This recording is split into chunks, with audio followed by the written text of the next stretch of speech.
Welcome to part 1 of the series of videos about the best methods to convert aldehydes into alkenes. This presentation is about the Wittig reaction of aldehydes, that is, the olefination of aldehydes with phosphorus ylides. In the other 3 videos of this playlist, we'll have a look at olefinations with sulfones, silanes, other aldehydes, ketones, various carboxylic acid derivatives, geminal dihaloalkanes, polar organometallics, and finally at olefinations with elemental titanium, the so-called McMurray reaction. In my channel you can also find a similar video playlist about the olefination of ketones. If a given target compound appears to be accessible by olefination of an aldehyde, a direct condensation reaction should be considered first, as those described in part 3 of this playlist. These are the most ecologically and economically sound strategies. Unfortunately, however, the scope of direct condensation is limited, and if a target olefin cannot be prepared this way, some other strategy must be used. Phosphorus ylides generally show the broadest scope, but some alkenes may be more readily accessible with one of the other types of reagent presented in this playlist. To better understand the background story and context of the Wittig reaction, let's first have a look at the possible outcomes of the reaction of functionalized carbon nucleophiles with aldehydes.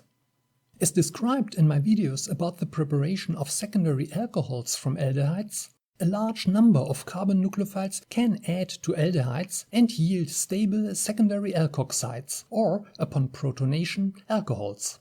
This includes ammonium or pyridinium ylides, which usually do not eliminate water or amines and yield stable alcohols after aqueous workup. Diazonium ylides, such as diazoalkanes or diazoketones, can also add to aldehydes, but the resulting alcohols readily eliminate nitrogen and yield ketones, as shown here. Other aldehydes, ketones, or CH-acidic carboxylic acid derivatives can also yield alcohols upon reaction with aldehydes, but these readily eliminate water. These condensations will be discussed in part 3 of this video playlist. If the nucleophilic carbon atom carries a good leaving group, the initially formed alkoxide can displace it intramolecularly and yield an epoxide.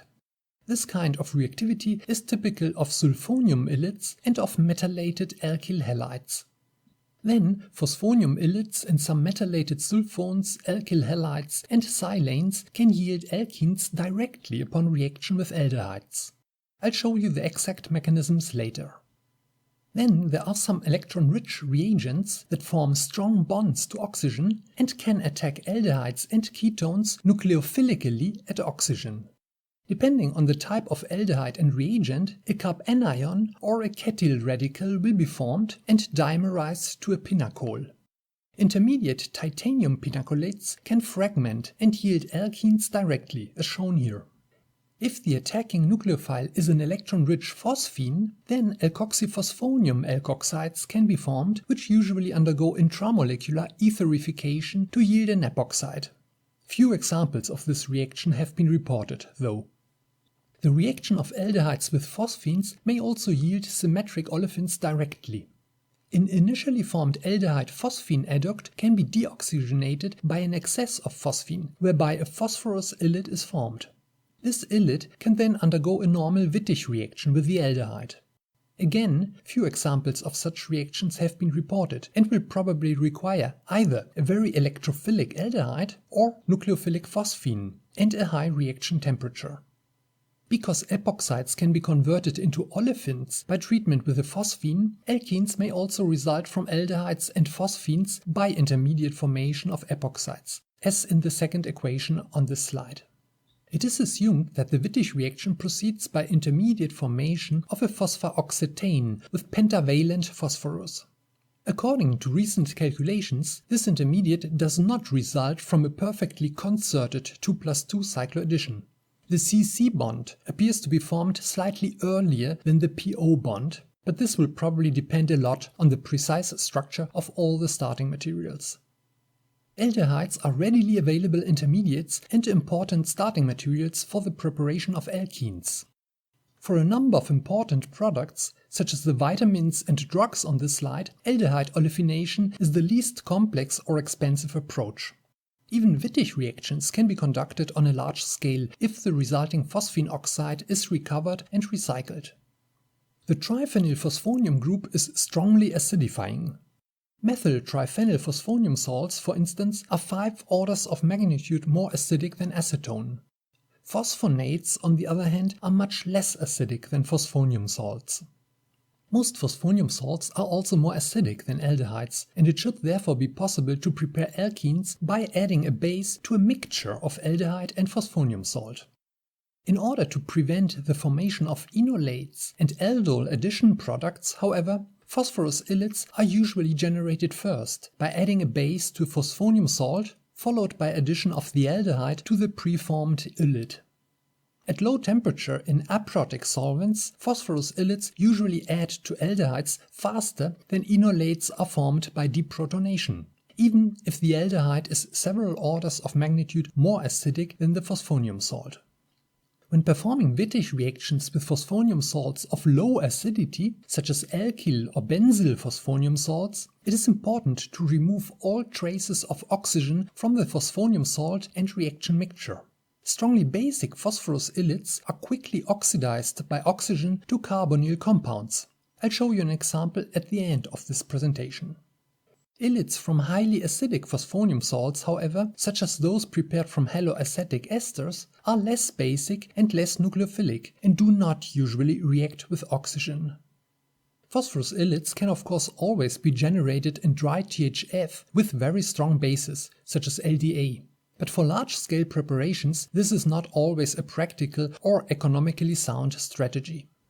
As shown here, even enolizable aldehydes can sometimes be olefinated with phosphonium salts in the presence of weak bases and protic solvents.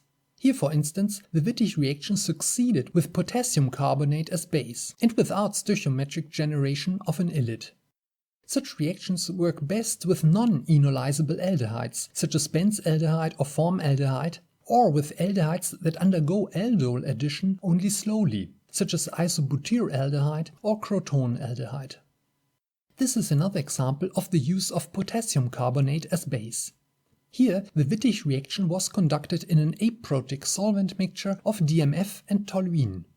Solubility of the phosphonium salts or the base can be an issue in such reactions, and sometimes much higher yields can be obtained by adding small amounts of a chelating solvent, for instance triglyme or ethers of di- or triethanolamine. Phosphonates are less acidic than phosphonium salts, and one-step olefinations with phosphonates only work well with phosphonates containing additional electron-withdrawing groups, as in this example. Non-activated phosphonates also react with aldehydes in the presence of strong bases, but alcohols are usually obtained as main product. Here, an activated phosphonate was condensed with an excess of formaldehyde and aqueous potassium carbonate. Instead of the expected ethyl acrylate, however, a hydroxymethyl acrylate resulted. This reaction probably proceeded by an initial twofold hydroxymethylation of the starting phosphonate. Because of the small size and high electrophilicity of formaldehyde, such hydroxymethylations are fast reactions. In a slower second step, diethylphosphate was eliminated in the usual way.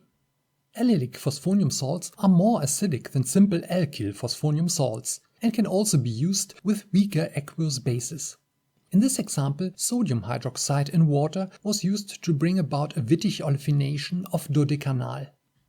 Here, a phosphorus ylide was formed stoichiometrically before adding the aldehyde. A bit less than the required amount of sodium amide was used as base, and the reaction was conducted in DMSO. The expected alkene, a prostaglandin analog, was obtained in high yield and with high cis selectivity. Wittig reactions sometimes proceed with high, but not always predictable stereoselectivity. DMSO is a dangerous solvent, and a safer alternative would have been dimethylacetamide. Anyway, the choice of solvent and additives for such reactions can be critical and should not be taken lightly. In this example, a phosphorus ylide with higher solubility than in the previous example was formed in THF with potassium terts butoxide as base. Upon treatment with the hemiacetal of an aldehyde, the olefin was again obtained with high cis selectivity. Despite the basicity of most phosphorus ylides, enantiomerically pure aldehydes can sometimes be olefinated without racemization. In this example, the ylide was again generated with potassium terzbutoxide and THF. Although an excess of base was used, no significant racemization occurred, what shows that the addition of phosphorus ylides to aldehydes is a fast reaction. Here the aldehyde was still more acidic than in the previous example, but again, its methylation could be achieved without racemization. As shown here, alkyl phosphonium salts can be deprotonated cleanly by organolithium reagents, despite the high nucleophilicity of the latter. No dealkylation of the phosphonium salt is usually observed. Another group of problematic aldehydes are those with an additional electron withdrawing group in alpha position, as the intermediate in this example.